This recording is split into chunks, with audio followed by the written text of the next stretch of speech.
Dans cette vidéo, nous allons parler de coordonnées de vecteurs. Donc il y a deux choses que vous devez savoir faire. Tout d'abord, déterminer les coordonnées d'un vecteur par lecture graphique et ensuite par le calcul. Alors, première chose, donc c'est l'exemple que je vous ai donné, distribué dans le cours. Donc vous avez un repère avec différents vecteurs qui sont représentés. Donc vous commencez déjà par dessiner le vecteur i, donc qui part de l'origine du repère qui va jusqu'au 1 sur l'axe des abscisses. Donc ça va nous donner l'unité sur l'axe des abscisses. Et de la même manière, le vecteur d'origine, le point O, qui va jusqu'au 1 sur l'axe des ordonnées. Donc on va dire qu'on se place dans le repère O parce que c'est l'origine, I qui détermine l'unité sur l'axe des abscisses, J qui détermine l'unité sur l'axe des ordonnées. Donc pour lire graphiquement les coordonnées d'un vecteur, je pars de l'origine du vecteur, donc là pour le point A, je pars donc de l'origine du repère aussi, jusqu'à l'extrémité, il faut que je trouve un déplacement horizontal, un déplacement vertical. Donc je pars de l'origine, horizontalement, j'avance de 2. Donc l'abscisse de ce vecteur, ça va être 2. Verticalement, je monte de 3. L'ordonnée du vecteur va être 3. Une autre façon de noter ce vecteur A, c'est de dire, donc je pars toujours de l'origine, je vais avancer de 2 fois le vecteur I, donc 2 fois I, plus, une fois que j'arrive là, j'avance de 3 fois le vecteur J, donc plus 3J. Alors ensemble, nous n'avançons de vecteur ni de multiplication d'un vecteur par un nombre, mais je trouve que c'est pas grave, la notation se comprend assez facilement. Ensuite, de la même façon, on va exprimer les coordonnées du vecteur B. Je prends l'origine du vecteur jusqu'à son extrémité. Donc horizontalement, j'ai 1, 2, 3. Comme je vais dans le sens négatif, ici, je vais avoir moins 3. Verticalement, donc je monte de 1. Donc l'ordonnée de B, c'est 1. Les coordonnées du vecteur C.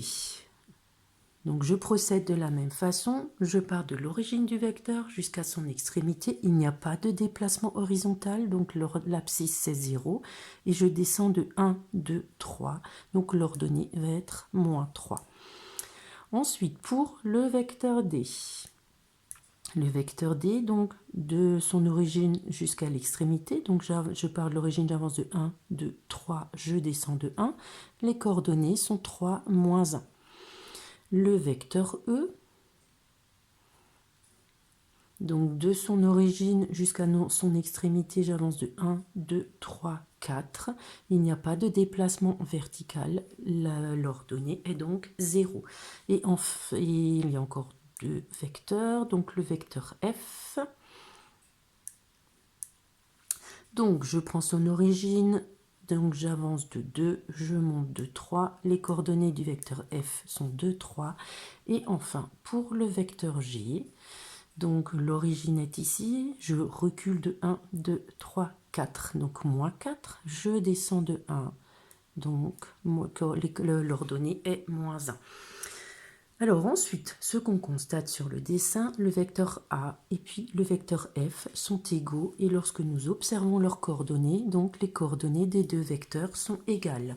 Donc il y a une propriété, donc chaque fois que je vais avoir des vecteurs égaux, les coordonnées vont être égales et inversement, chaque fois que des vecteurs ont des coordonnées égales, ces deux vecteurs vont être égaux. Alors maintenant, un petit exercice qui utilise la propriété que je viens d'énoncer. Donc je vous donne 4 vecteurs, un point. Il s'agit de construire un représentant de chacun de ces vecteurs en prenant comme origine le point A. Donc je vais chaque fois démarrer de A. Pour dessiner le vecteur U, donc l'abscisse est 1, ça veut dire que je pars de A, j'avance de 1 sur l'axe des abscisses et je monte de 2, 1, 2, là je vais avoir l'extrémité du vecteur U. Vous pensez à bien utiliser votre règle pour dessiner ce vecteur. Maintenant, on va dessiner un représentant du vecteur V. Je procède de la même façon. Je démarre du point A. L'abscisse du vecteur V est moins 3, c'est-à-dire que je vais me déplacer de 3 unités vers la gauche et je vais descendre de 2 unités puisque l'ordonnée c'est moins 2. Et là encore, vous utilisez votre règle pour dessiner un représentant du vecteur V. Donc, j'ai dessiné le vecteur V. Pour le vecteur W et le vecteur X, je vous laisse réfléchir vous-même. Alors, dans un deuxième paragraphe, nous allons voir comment calculer les coordonnées d'un vecteur. C'est-à-dire, nous connaissons les coordonnées du point A, qui est l'origine du vecteur, les coordonnées du point B, qui est l'extrémité du vecteur, et grâce à ces coordonnées, on va déterminer donc les coordonnées du vecteur AB. Donc je considère deux points A et B que j'ai placés dans un repère. J'ai fait apparaître leurs abscisses XA, XB. J'ai fait apparaître leurs ordonnées YA, YB. Maintenant, on va utiliser ce qu'on a vu dans ce qui précède. Donc je veux l'abscisse du vecteur AB, c'est-à-dire ce déplacement-là. Ici, qu'est-ce que je lis? Ça va correspondre à XB moins XA. C'est l'écart qu'il y a donc entre ces deux nombres, XA et XB. Donc ici, je vais avoir XB moins XA.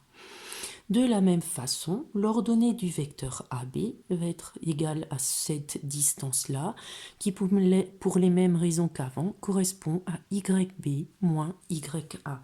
Donc maintenant, vous avez une formule, connaissant les coordonnées de A et B, donc les coordonnées du vecteur AB, ça va être XB moins XA pour l'abscisse, YB moins YA pour l'ordonnée, à savoir évidemment par cœur.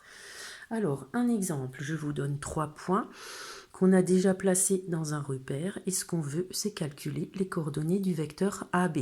Donc, pour retenir la formule précédente, ce que vous pouvez faire, eh bien, vous retenez que ici, je vais avoir les coordonnées du deuxième point, moins ici, les coordonnées du premier point. Donc, ce qu'on peut écrire pour calculer les coordonnées de AB, vous pouvez d'abord écrire comme ça les coordonnées de B, moins, moins, et ensuite vous écrivez en colonne les coordonnées de A. Maintenant, vous terminez le calcul, donc moins 4 et moins 2 pour l'ordonnée. On procède de la même façon. J'écris les coordonnées du deuxième point, moins celle du premier. Vous faites attention à bien mettre le moins 6 et le moins 2 entre parenthèses.